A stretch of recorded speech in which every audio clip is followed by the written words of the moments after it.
Guys there? Are we live? Hello everybody. I'm back with another look here at the new Google Pixel. You may have caught the previous broadcast. There was some sort of compression issue on the video. I think it had to do with the Wi-Fi. We switched networks. Should be golden now. So let's dive into it. I've got the hot new phones right here. Now these are the smaller of the two. This is the 5-inch Pixel. There's of course the XL also over here, which is 5.5 inches, slightly higher resolution display. As you can tell, both of them manageable form factors. But the real story here is the design, the aesthetic, and the camera as well. You take a look around, you see aluminum construction as well as some glass at the top. Now, this isn't strictly for looks. This also serves a purpose. What you end up with here is slightly better performance for your wireless antennas, for your cell reception, and so on, because it can transmit well through this glass surface. It also allows for you to avoid the camera hump, the dreaded camera hump that nobody wants. So when you place this down on a table, as you'll see here, I can push on every edge and not have that like wobble. The wobble, nobody wants the wobble. I'm sure you're aware. Now the camera, a lot of hype around this camera. If you watch the presentation, you know that the DxO rating on this camera is unprecedented. It scored an 89, which is higher than any other camera that's been tested in the smartphone universe, including the latest iPhone. Now that's a tough thing for me to show you here in this live broadcast. I'm trying to bring this to you real quick here. But what I can say on the sort of preliminary test with this camera is it's super quick and it has some cool functions.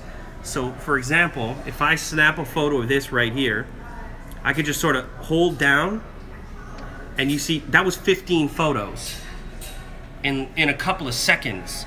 So the processing is very fast here. There's also this cool lens blur feature where I can snap, I'm gonna try to give slightly more depth of field here. I'll put this back here.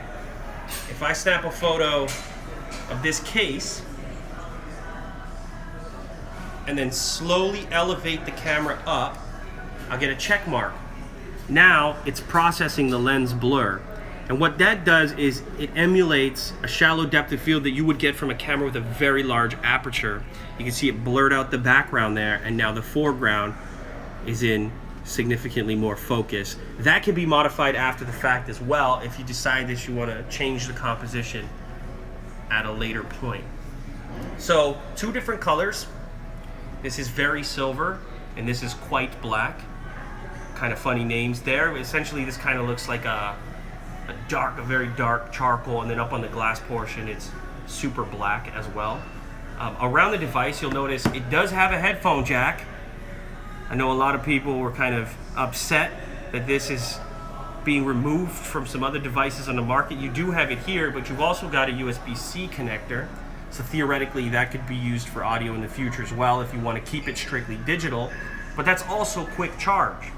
So Google is saying that this port here can provide you with 7 hours of battery life on a 15-minute charge over USB-C. That's pretty impressive. Another thing I'm going to want to check out when I get a more comprehensive look at these devices. Holding it in the hand, you kind of get a flashback to like the Nexus 4. I was a huge fan of the various Nexus devices, of course, no longer called Nexus here. It's now Google Pixel, moving into a more premium realm. But I'm reminded of the Nexus 4 and how this feels in the hand. Of course, that one had the completely glass back. This one is a dual material. But around the edges, it's just got that same kind of comfy feel. Another nice little touch here on the power switch, you've got this textured finish. So when you reach down without even looking at the device, you're aware of whether or not you're on the power lock switch or if you're on the volume rocker. Speakers are located on the bottom down here, as you can see. We could probably give those a test real quick, couldn't we? Let's see here. Can I load up some YouTube? Let's give that a quick test. Well, that loads.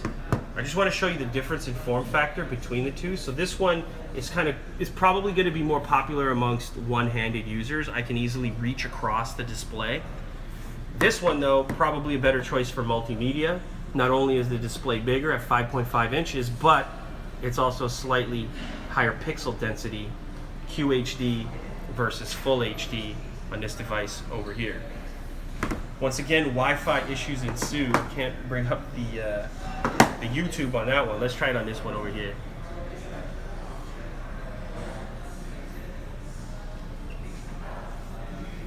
Or this one.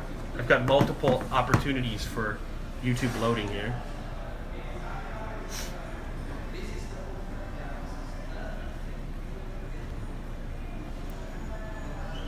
Here we go.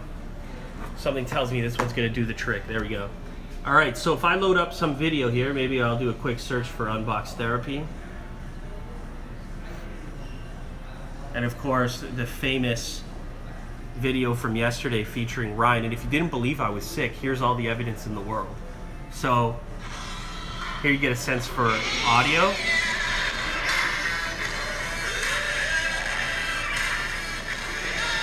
So they fire out of the bottom like this, and essentially when you're holding the device in a landscape fashion, that's going to bounce off your hand and kind of project more forward from that perspective.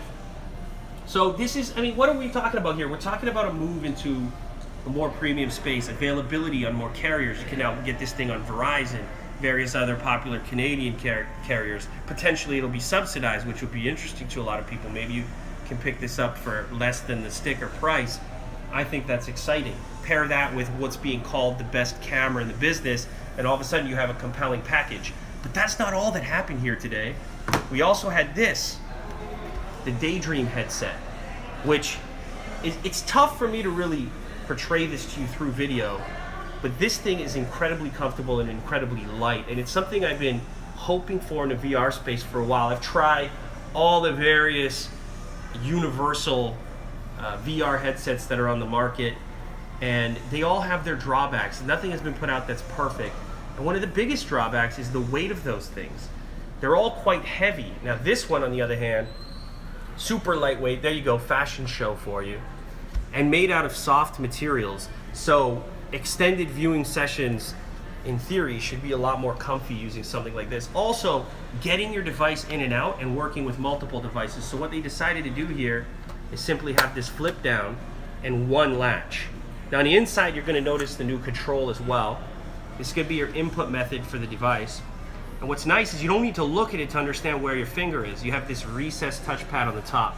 And these buttons are also well identified by the fact that one protrudes and the other is recessed down here. It's going to use a gyroscope type of input method. So for pointing in your VR, it's going to track where you're pointing at, and it's got a nice place to store. Of course, when you're using it, this is where your phone is going to go. It's going to fit right in there, flip up, and then it's going to know that it's been inserted into a VR environment and launch you into the area you would hope to go into. So even with the device in, it's still super lightweight and comfy. Comes in a couple of different colors. This is exciting. Maybe VR is set to take on the planet and become far more popular with a more accessible, universal headset. This will work with devices beyond just the Pixel as well. If it can fit in here, then theoretically it would work as long as it supports Daydream. So there you have it, guys. A quick look, a first look at the new Pixel. I think it's pretty damn pretty. You'll probably agree with me. Available in two colors, very silver, quite black.